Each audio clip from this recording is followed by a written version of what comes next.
A ameaça de uma nova onda de Covid-19 em países da Europa que já afrouxaram as medidas de isolamento foi um dos principais destaques do Diário nessa semana. Entre as notícias que ganharam as páginas do jornal, também estão a morte de uma das artistas mais importantes de Pernambuco, Tereza Costa Rego, o início de como já vai se desenhando a eleição presidencial de 2022, a entrevista exclusiva concedida ao Diário pelo vice-presidente Hamilton Mourão e o alerta de um novo golpe nos caixas eletrônicos. O início da semana foi de luto para a classe artística com a notícia da morte de Tereza Costa Rego, uma das pintoras mais importantes de Pernambuco e do Brasil. Testemunha das revoluções políticas e sociais do século XX, Tereza retratou a história em seus quadros, mas sua obra, permeada pela força feminina, é especialmente reconhecida como um grito pela libertação das mulheres. O Diário também tratou de um tema que vem preocupando as famílias por conta do isolamento social prolongado. Pais de crianças que vêm sendo mantidas em casa passaram a relatar atrasos na fala, alterações do sono, do humor e do apetite e até mesmo regressão no desenvolvimento esperado para a faixa etária dos filhos. Segundo especialistas, muitas dessas mudanças são decorrentes da ruptura brusca na rotina, considerada um fator importante no desenvolvimento durante a primeira infância. Também mostramos que há pouco mais de 2 anos para a próxima eleição presidencial, o cenário da disputa já começa a se delinear, com o surgimento de novos postulantes e a sinalização dos temas que devem dominar os debates.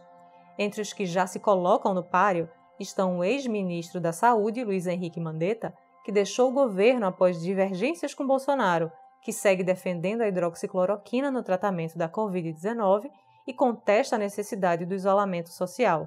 Também há rumores sobre uma possível chapa formada por Mandetta e o ex-ministro da Justiça e Segurança Pública, Sérgio Moro, que deixou o governo acusando Bolsonaro de tentar interferir na Polícia Federal para proteger filhos e amigos. Na terça, o principal destaque do dia foi a divulgação de uma carta à população elaborada pelo Sindicato dos Estabelecimentos de Ensino no Estado de Pernambuco, o SINEP, garantindo que as escolas particulares estão prontas para retomar as atividades presenciais.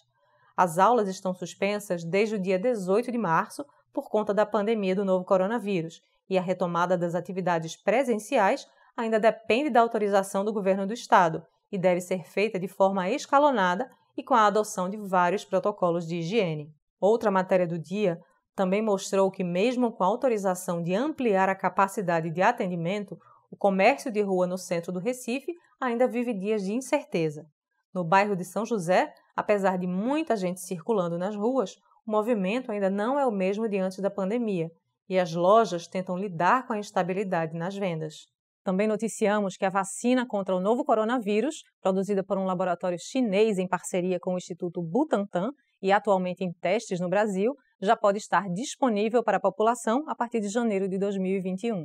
De acordo com o governador de São Paulo, João Dória, caso o imunizante mostre eficácia nos voluntários que receberam as doses, a produção aconteceria a partir de dezembro e, em janeiro, a vacinação seria iniciada. Na quarta, o jornal deu destaque às tentativas de vários países onde a pandemia já perdeu a força para evitar uma segunda onda da doença. O aumento recente de casos, que subiram 75% em menos de uma semana, já começou a isolar novamente a Espanha. A Alemanha, considerada um exemplo de gestão da crise sanitária provocada pela Covid-19, ligou alerta por conta de um novo crescimento de infectados e desaconselhou viagens não essenciais para 3 regiões espanholas. Já o Reino Unido defendeu a ordem de quarentena a todos os viajantes procedentes da Espanha.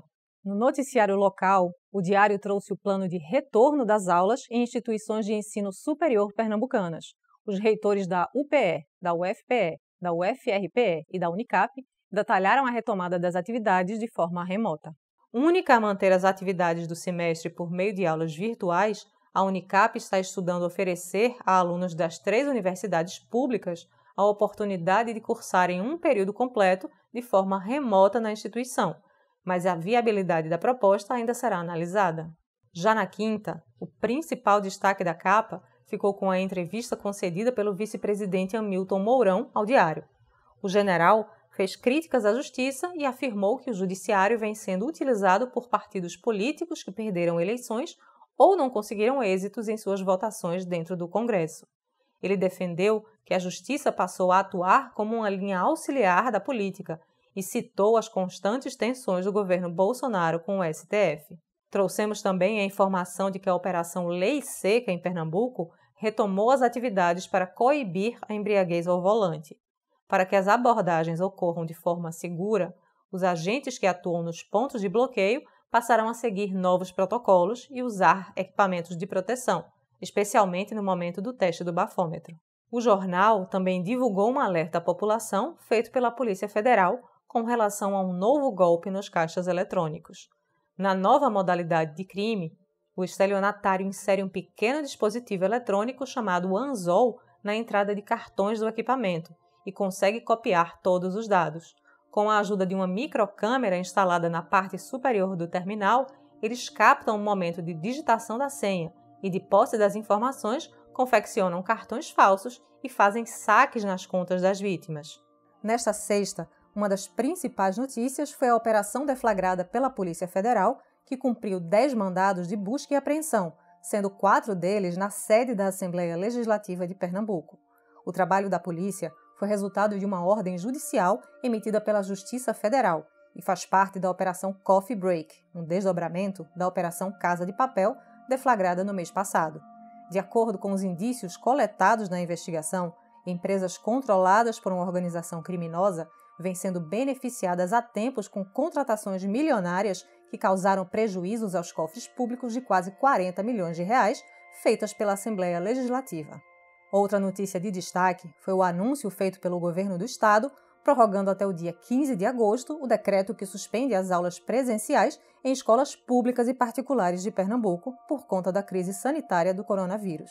O plano de retomada das instituições de ensino, que prevê os cronogramas de retorno às atividades presenciais para a educação básica, ensino superior e cursos livres, deve ser divulgado nos próximos dias.